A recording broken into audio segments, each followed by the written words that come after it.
Қош келдің. Бүгінгі сабақта біз органеллаларды жүктейтін боламыз. Органелла дегеніміз не? Оны біз басқаша органоидтер деп атаймыз. Және де ода нақты құрылысы бар, белгілі бір қызметті атқаратын, мысалға митохондрия энергия шығарады деген сияқты. Және де олар жасушаның өмір барысында тұрақты болады. Яғни жойылып, қосылып кетпейді. Тұрақтылық. Органеллалар бізде көбінесе цитоплазманың ішінде орналасқан. Бізде айттық осыған дейінгі сабақтарда жасушаның 3 маңызды компоненті бар деп. Ядро бар, цитоплазма бар және де мембрана бар. Ядро бізде ортасында тұратын басқарушы, реттеуші орталық. Мембрана деген ол бізде жасушаны қоршап жататын терісі, және де осы екеуінің ортасындағы кез келген заттың барлығын біз цитоплазма деп атаймыз. Яғни сол ортасында жататын қоймалжың зат, ол бізде су көбінесе, және де судың ішінде орналасқан мына неше түрлі органеллалар. Жақсы ма? Осылардың барлығы бізде бір жасушаны жасап шығарады. И органеллаларды біз қалай елестетеміз деген сұрақ болатын болса, міне жасушаның сыртында мембрана бар осындай, да? Допустим, мына жерін именно біз қазір үлкейтіп алатын болсақ, осы кесіндіні біз осындай мембрананы көре аламыз. Фосфолипидтерден тұратын мембрана. Жасушаның ішіндегі қалған органеллалардың барлығын үлкейтіп қарайтын болсақ, ядросы болсын, немесе митохондриясы болсын, олардың көбінде осындай мембрана бар. Осы мембрананың болуына немесе болмауына байланысты біз органеллаларды 3-ке бөлеміз. Олар бізде қос мембраналы, егер де органелланы 2 мембрана қоршап тұратын болса, одан кейін бір мембраналы, егер де органелланы бір мембрана қоршап тұратын болса, және де мембранасыз, егер де органеллада мембрана түкте болмайтын болса. Қос мембраналар бізде пластиттер, бұлардың ішіне бізде лейкопласт, хлоропласт, фотосинтез жасайтын ең маңызды органелла өсімдіктердегі, және де хромопласт кіреді. Осы 3 представитель бізде ең басты пластиттер, және де пластиттер бізде өсімдіктерде болады.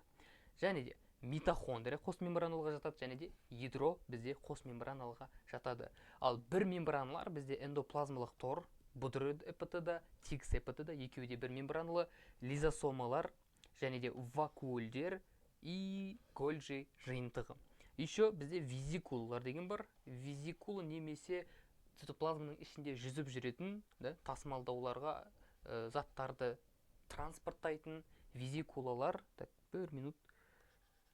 Бұларды басқаша біз көпіршіктер деп атай аламыз. Осылардың барлығы бізде бір мембраналы.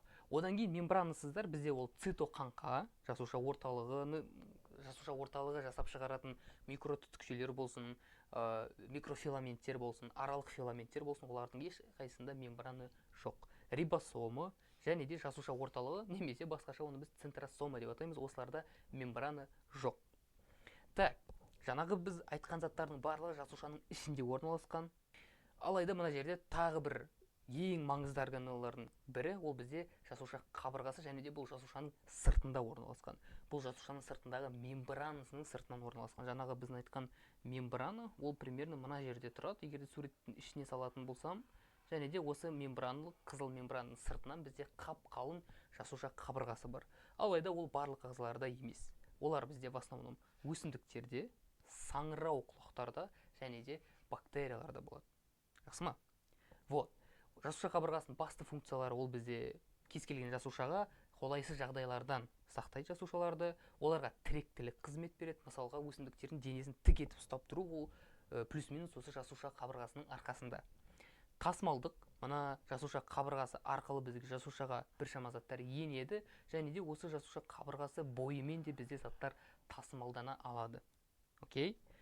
Сосын буферлік қызметі бар, pH деп жазып қойған. Ол дегеніміз бізде өсімдік бір оптимальный pH-та, мысалы 7-нің айналасында, 7 pH-та өседі.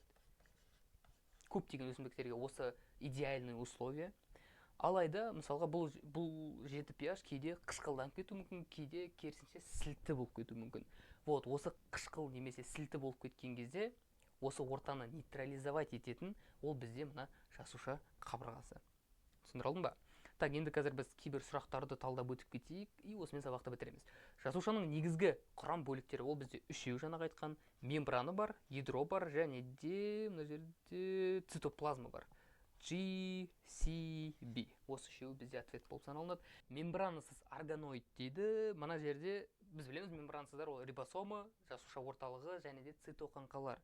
И мына жерде ответ бізде Е болады. Дальше қос мембраналы органоидтар бізде үшеуі болды. Так, олар бізде ядро кіреді ішіне, және де пластидтердің ішіне жататын хлоропласт кіреді, және де митохондрия, бірақ мына жерде митохондрия жоқ екен. Б мен Е-ні белгілейміз. И соңғы сұрақ, мембранасыз, кстати, кейбір жерлерде жарғақша деп айтады мембрананы. Так что егер де кездестіріп жататын болсаң, қатты қорықпа, жарғақша деген сол мембрана деген. Хорошо? Немесе қабықша деп те айтып жатырады кейде. Мембранасыз немесе жарғақшасыз органоид, ол бізде тағы біреуі мына жерде рибосома болып саналынады. Тек өсімдік жасушасына ғана тән дейді. Мына жерде көбі қателесіп кетуі мүмкін, именно жасуша қабырғасы деп белгілеп қою мүмкін. Алайда біз айттық, жасуша қабырғасы саңырауқұлақтарда да бар, и бактерияларда да бар. Ал бізде өсімдіктерге тән ол бізде именно пластидтер. Жақсы ма? Пластидтер бізде тек қана өсімдіктерге. Олар саңырауқұлақтарда да, бактерияларда да, жануарларда да, қарапайымдыларда да ешқайсында жоқ. Так, осымен сабақ бітті. Келесі сабақта кездескенше сау бол.